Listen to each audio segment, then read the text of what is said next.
गीता के 2000 वर्ष बाद तक धर्म के नाम पर संप्रदाय नहीं बने थे, इसीलिए गीता मजहब मुक्त है।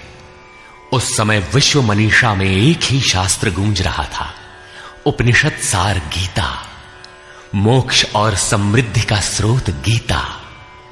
शास्त्र पढ़ने की अपेक्षा उसका श्रवण अधिक लाभदायक है, क्योंकि उच्चारण की शुद्धता इत्यादि में एकाग्रता बंट जाती है। इसीलिए सरल भाषा में रूपांतरित यथार्थ गीता की ये कैसेट आपकी सेवा में प्रस्तुत है। इनके श्रवण से बच्चे बच्चे में, पास पड़ोस में परमात्मा के शुभ संस्कारों का संचार होगा। आपके घर आंगन का वायुमंडल भी तपोभूमि सा सुरभित हो उठेगा।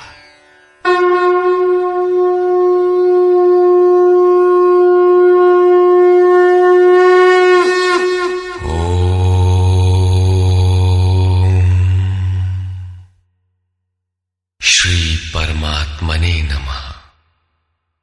यथार्थ गीता, श्रीमद् भगवद गीता, अथाष्टमो अध्याय। 7वें अध्याय के अंत में योगेश्वर श्री कृष्ण ने कहा कि पुण्य कर्म अर्थात नियत कर्म आराधना को करने वाले योगी संपूर्ण पापों से छूटकर उस व्याप्त ब्रह्म को जानते हैं। अर्थात कर्म कोई ऐसी वस्तु है जो व्याप्त ब्रह्म की जानकारी दिलाता है। उस कर्म को करने वाले व्याप्त ब्रह्म को, संपूर्ण कर्म को, संपूर्ण अध्यात्म को, संपूर्ण अधिदैव, अधिभूत और अधियज्ञ सहित मुझको जानते हैं। अतः कर्म कोई ऐसी वस्तु है जो इन सब से परिचित कराती है। वे अंतकाल में भी मुझको ही जानते हैं। उनकी जानकारी कभी विस्मृत नहीं होती।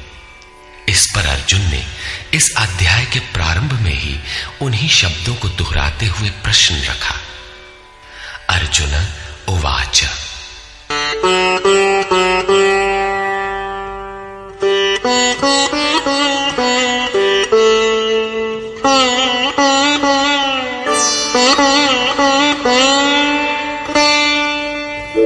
किं तद्ब्रह्म किमध्यात्मम् किं कर्म पुरुषोत्तम अधिभूतं च किं प्रोक्तम् अधिदैवं किमुच्यते।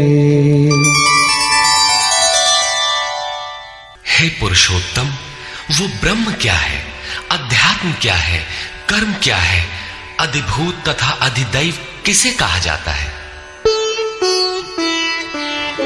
अधियज्ञः कथं कोत्र देहेऽस्मिन् मधुसूदन प्रयाणकाले च कथं ज्ञेयोऽसि नियतात्मभिः।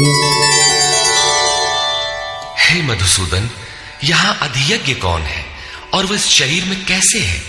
सिद्ध है कि अधियज्ञ अर्थात यज्ञ का अधिष्ठाता कोई ऐसा पुरुष है जो मनुष्य शरीर के आधार वाला है। समाहित चित्त वाले पुरुषों द्वारा अंत समय में आप किस प्रकार जानने में आते हैं? इन 7